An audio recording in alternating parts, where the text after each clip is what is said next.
Annuals are also a really great way to attract wildlife into your gardens. Many of our annual plant materials are attractive to birds, bees, butterflies, and hummingbirds. They can also be food sources for other animals.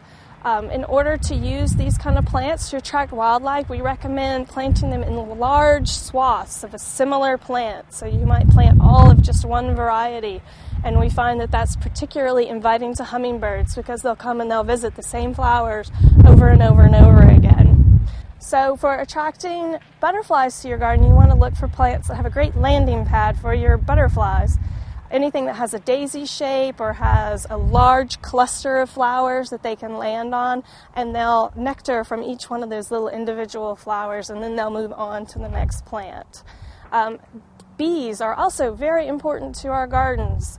They are one of the most economically important insects in the world. They fertilize the flowers of all of our fruit crops, such as peaches and apples. So, of course, we want to see those in our garden because it's a sign of a healthy garden environment.